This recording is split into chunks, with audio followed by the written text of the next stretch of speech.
So we just heard from Tom at the BBC about the kind of move to the potential move of premium publishers to programmatic.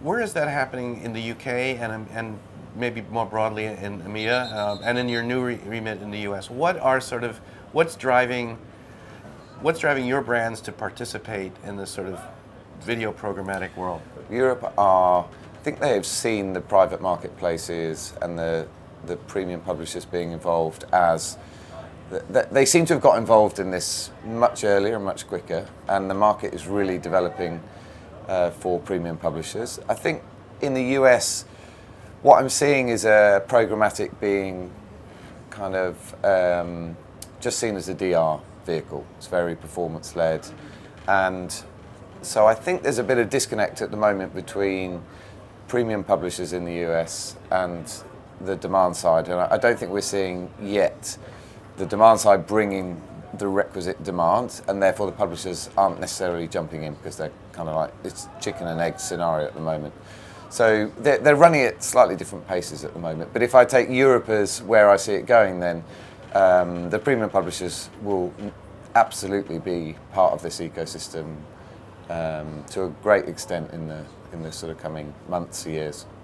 So we've been speaking to brands here and on our show. A lot of brands want to play in this space. It seems that a lot of the brands are participating in sort of a private marketplace rather than an open exchange. How do you see it at Viviki, and what are your clients expecting in terms of participating in an open exchange versus sort of a more private?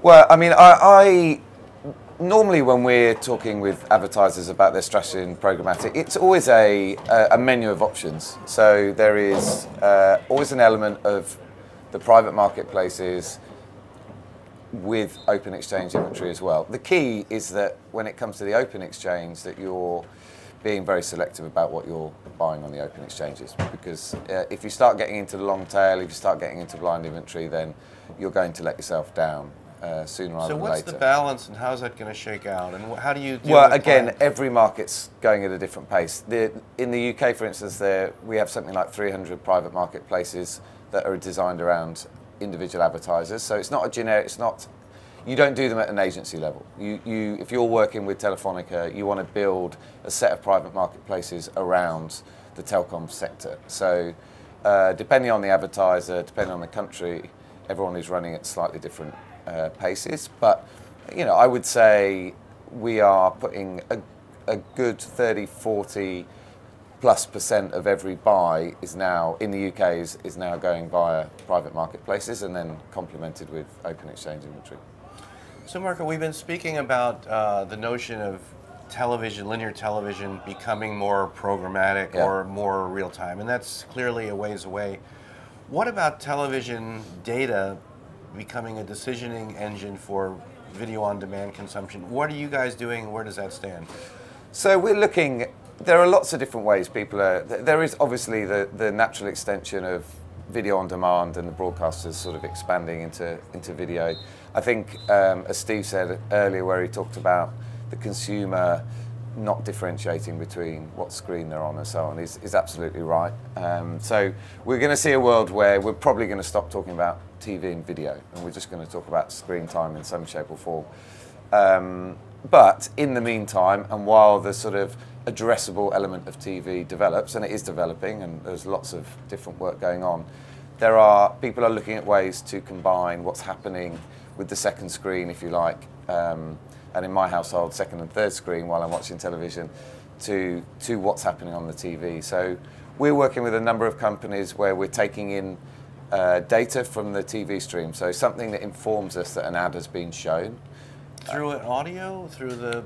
How does it... It's all back-end pipes between the broadcaster and the intermediary company.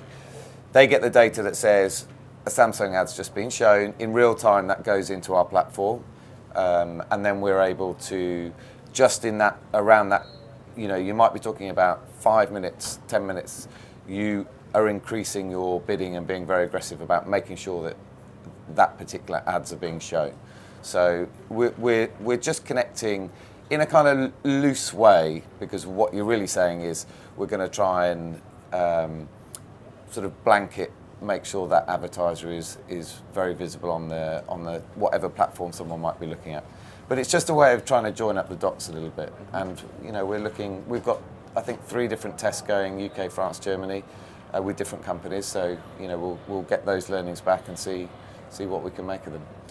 And finally, Marco, looking at the roadmap for you guys for audience on demand, where are things going in terms of what your clients want, what brands want, sort of what you need to accomplish if you do, looking forward over the next year?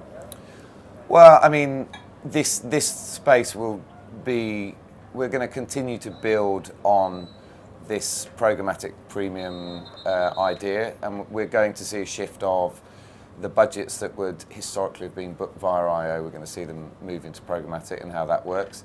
Data sophistication is, everyone is working on that, and how we're using data and understanding data. I think, you know, personally, we want to continue a much bigger push into video. And I think unfortunately, we've seen some stories about ad fraud and some of the sort of the darker side of the video ad networks that have come to the fore, which, you know, has the potential to slow us all down. So we all need to work as an industry to make sure that, you know, we eradicate that side of the business, and then I think the dollars will move into video a lot quicker.